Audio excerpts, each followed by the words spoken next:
And just one for Cowboy. I haven't really heard you respond to what Cole Miller said about you last week. Do you have a response to that? What did he say? Cole Miller's a turd that UFC hasn't flushed yet. What did Cole Miller say? Called him Clown Boy. Are you interested in fighting him though at some point? I think the UFC totally against me going to 45. Like I said, I can't drink delicious full-body Budweisers when that's lifestyle change right now. I don't know if I'm committed for that, but we'll see. I mean, Cole Miller wins some fights and then come see me. You're at the ass end of a long line of people, man. So we'll see. Cowboy, quick question for you. Henderson already said that he doesn't really want to have a fight with you, but you've got nothing but upward momentum right now. So let's say Dana White makes that call. Are you taking that fight? Yeah, I don't say. With Benson? Yes. Oh, yeah, come on, maybe. Yeah. You don't say no when they You don't say no. You don't say no when they We just went over that. Right, but at the same time, you know, you guys have this friendship. You know, you have this rivalry where you make bets on the Super Bowl and everything. So Which we need to talk about.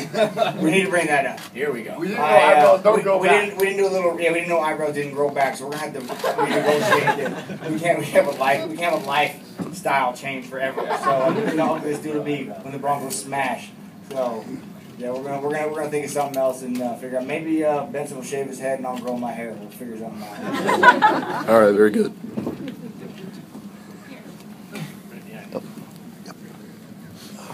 Question for Steve. Gonzaga said that he broke his hand in the first round. Did you see that? Did you feel that?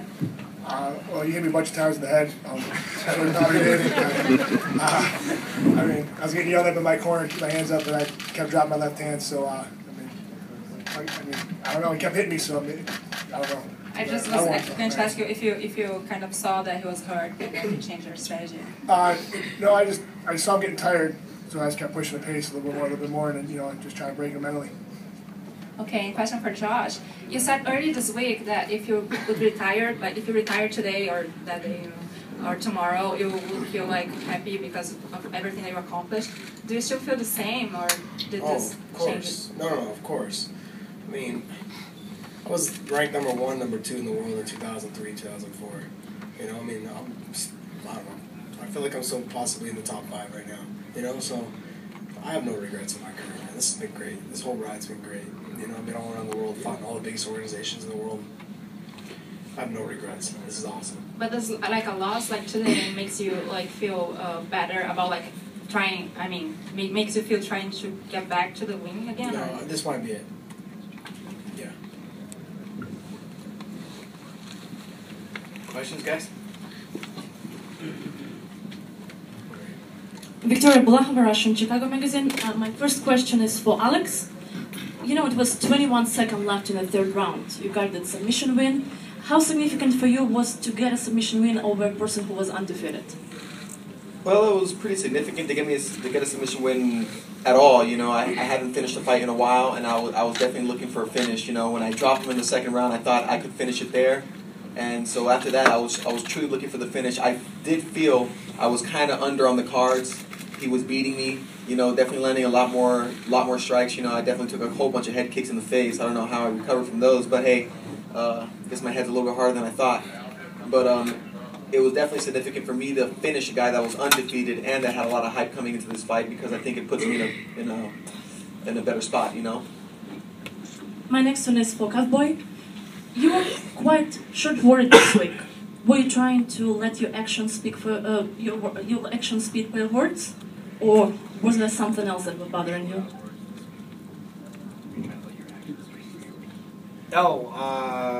It was just cold here, really cold. That was about it. Yeah, I don't know why I didn't have more to say. Sorry. Next fight.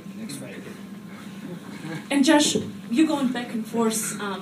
Saying how fighting is significant for you, and you might do retire, don't retire. What does need to happen in order to your mind to go either or other?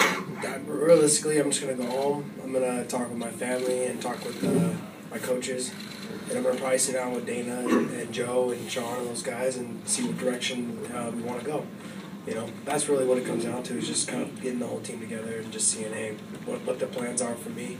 in the UFC, and we'll make our decisions from there. Josh, if you would have won this fight, would you have still felt the same way about your future? Yeah. Yeah, I had this all in my head for. Yeah, I think you can tell. You asked me questions before, so. How long have you been feeling this way? I mean, a 16-week, 16-week camp will do that too. I'm no spring chicken, so you start thinking about it. 2 padded practices, a day for 6 days a week, 16 weeks. It's an NFL season.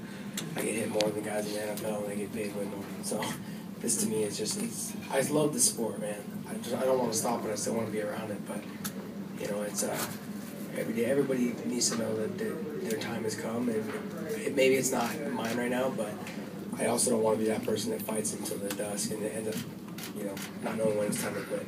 But is it fair to say, like, after the Diaz win, which was one of the best of your career, that you weren't feeling this way? Like, did this just come up in this training camp? It was kind of coming up before the title fight was offered, just a little bit. There was a lot of time in between, and just, didn't know really what the direction the UFC wanted to take me, and up and down, and then, it's a frustrating when you're offered a title shot and then it's taken away. And I understand why. I mean, he's injured. That's not a problem. It's just that you're on cloud 9, then it doesn't happen, and it kind of does hurt. Just one last one for Eddie. How are you? Congratulations. You fought both Renan Barão recently and Uriah Faber. What's your take on next week's fight? Who do you think wins? I think it's going to be a really good fight. Uriah's on a tear. Like Dana said, he's got the Vitor effect going on. He's getting older, but he's getting better. His last couple of fights, he's looked like a monster. Not taking anything away from Renan. I like both guys, but I'm going to pick Uriah on that one. I think he's really tearing things up, and he looks really good. Josh, Dana told us on Thursday that if you won tonight, you would get the next title shot. So, had that happen, and obviously it was way close, would you still be in this position where you'd say, maybe I would call it quits? I'd still be in the same position. You would turn down the title shot even after. There's a possibility because what's the point of winning the title and then knowing that you're probably not going to fight much longer? Yeah. I don't want to do that to UFC either. I mean, but like I said, I got to sit down with them and just talk about the direction of how this all wants to go. I love this sport, man. I love being around these guys. It's great to be in the back. I think everybody that was in my locker room knows. I was back there with smiles and just knowing this was I love it. This is the best. I mean, if you do decide to walk away, you'll still be in the sport in other ways, right? I would hope so. I mean, honestly, I'd love to work for Fox. I'd love to do some commentating. I'd love to be part of this, no matter how I get the part of it. It's something to do with the sport itself. Eddie, back here. Tell us about what's going on. Tell us about the patience that you exhibited on the ground. I mean, you really did a nice job to kind of not overextend yourself when you had him on the ground and really soften him up, and thus, bringing the conclusion of the fight in the second round. Tell us about the patience that you had, with your ground and pound. Yeah, I mean, in the past, it's been no secret. I like to knock people down, knock them down, and I'll stand back and let them get back up and knock them down again. This time, I wanted to prove something, that I actually did have a ground game, that I could control somebody on the ground, and for anybody who's trained with me in the gym, they know that my top game is very, very heavy, and I don't give a lot of space.